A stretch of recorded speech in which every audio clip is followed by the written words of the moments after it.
Welcome साथी, Saurabh academy में आपको फिर से स्वागत है। अशुद्ध ऋण के कारण संभावित हानियों को पूरा करने के लिए निर्धारित रकम है देयता, आरक्षित निधि, प्रावधान, प्रासंगिक देयता। तो दोस्तों इसका करेक्ट आंसर है सी नंबर का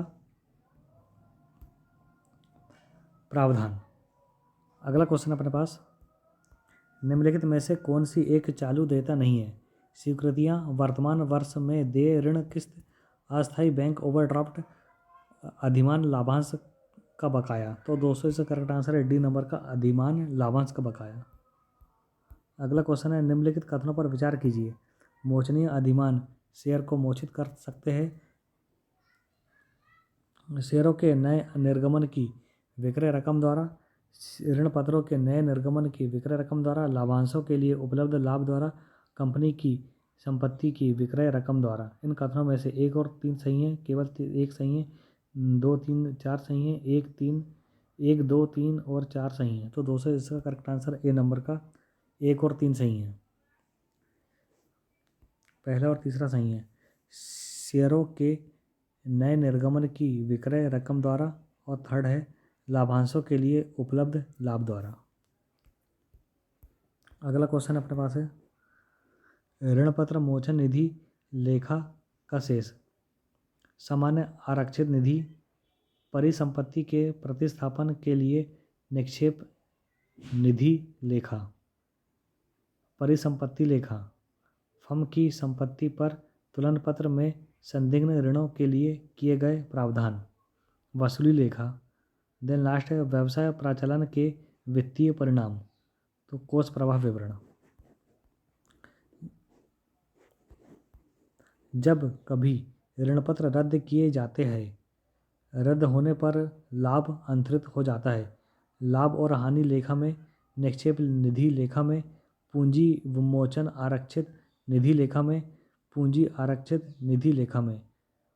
तो दोस्तों इसका करेक्ट आंसर है डी नंबर का पूंजी आरक्षित निधि लेखा में। अगला क्वेश्चन अपने पास, इसका करेक्ट आंसर ए है, ए का 4th नंबर, EAIT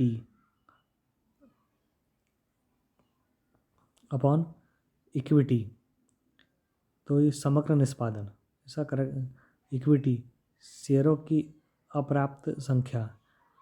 तो दोस्तों से का करेक्ट है ए का 4th नंबर समग्र निष्पादन।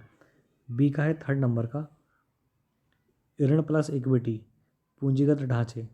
सी का 2nd नंबर FA डिवाइड दीर्घकालीन निधियाँ,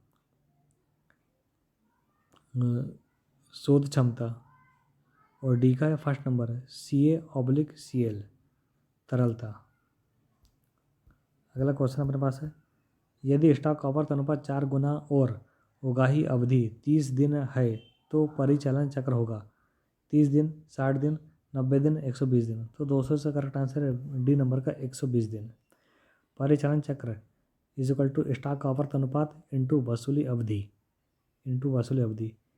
30 इंटू 4 तो इज इक्वल टू 120 दिन आएगा इस प्रकार से। अगला क्वेश्चन है, न्यूनतम विकल्प कर मैट लागू होता है संयुक्त स्कंद कंपनी को, सहकारी समिति को, साझेदारी फर्म को, एकल स्वामित्व संस्था को।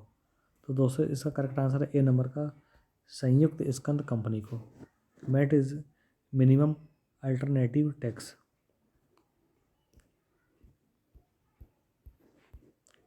वयस्क होने पर यदि एक अवयस्क साझेदार फर्म में साझेदार के रूप में बने रहने का चुनाव करता है तो वह फर्म के ऋणों के प्रति दायी होगा। अपने वयस्क होने की तिथि से, फर्म की लाभ प्राप्ति में आने की तिथि से, बाद की उस तिथि से जब से वह साझेदार बनने का चुनाव करता है, अभिभावक के द्वारा विकल्प देने की तिथि से।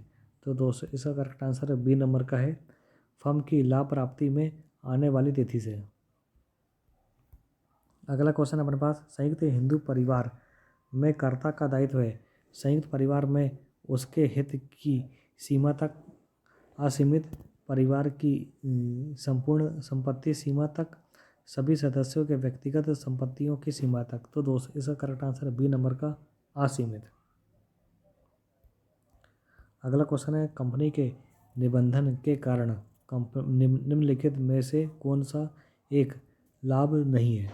सतत उत्तराधिकार, सदस्यों का सीमित दायित्व, संयुक्त स्टॉक कंपनी के पूंजी अंश के भाग का निर्माण, कोई व्यवसाय करने की स्वतंत्रता। तो दोस्तों इसका करेक्ट आंसर है कोई व्यवसाय करने की स्वतंत्रता। अगला क्वेश्चन अपने पास, आर्थिक अल्पतंत्र, कपटपूर्ण व्यवहार, दफ्तरशाही प्रबंधन और निर्माण की कठिनाइयाँ सीमाएं हैं। सकल स्वामित्व संस्था की, साझेदारी फर्म की, संयुक्त स्टॉक कंपनी की, सहकारी समिति की। तो दोस्तों इसका करेक्ट आंसर है डी नंबर का, सहकारी समिति की। निम्नलिखित में से कौन सा एक व्यवसाय संगठन के सहकारिता रूप का विशिष्ट अभिलक्षण नहीं है? स्वयं के पहले सेवा, लोकतंत्रीय प्रबंधन, सी है निगमीय स्थिति, डी है एक शेयर एक वोट पद्धति। तो दोस्तों इसका करेक्ट आंसर है डी नंबर, एक शेयर एक वोट पद्धति। व्याख्या, सहकारिता एक व्यक्ति एक वोट पर आधारित होती है। अगला क्वेश्चन अपने पास, भारतीय उद्योगों के संबंध में निम्नलिखित कथनों पर विचार कीजिए। औद्योगिक आधुनिकीकरण सामान्य रूप में भी नहीं आया है। सहायता पद्धति और नियामक ढांचा विकसित किया गया है जिससे औद्योगिक घरानों को संयंत्रों के नवीकरण के लिए निर्देशित और प्रोत्साहित किया जा सके। देश में प्रबंधकीय और तकनीकी दक्षता के क्षेत्र में पर्याप्त विकास हुआ है। उपभोक्ता वस्तुओं के निर्माण में आत्मनिर्भरता के उद्देश्य को प्राप्त करने की और अभी तक कोई प्रयास नहीं हुआ है। 1 और 2 सही है, 2 और 3 सही है, 3 और 4 सही है, 1 और 4 सही है। तो दोस्तों इसका करेक्ट आंसर है बी नंबर का, 2 और 3 सही है। सेकंड और थर्ड क्वेश्चन थर्ड सही है। अगला क्वेश्चन है, निम्नलिखित में से कौन सा एक सेबी की स्थापना का उद्देश्य नहीं है? प्रतिभूतियों में निवेशकों के हितों की रक्षा करना, प्रतिभूति बाजारों को विकसित करने के लिए प्रोत्साहन देना, प्रतिभूति बाजारों का नियमन करना, प्रतिभूति बाजारों में कपटपूर्ण और अनुचित व्यापार आचारों से निपटना। तो दोस्तों इसका करेक्ट आंसर सी नंबर का, प्रतिभूति बाजारों का नियमन करना। तो दोस्तों आज का अपना वीडियो यहीं समाप्त होता है। प्लीज़ चैनल को लाइक, सब्सक्राइब और शेयर जरूर करें। जय हिंद, जय भारत, वंदे मातरम।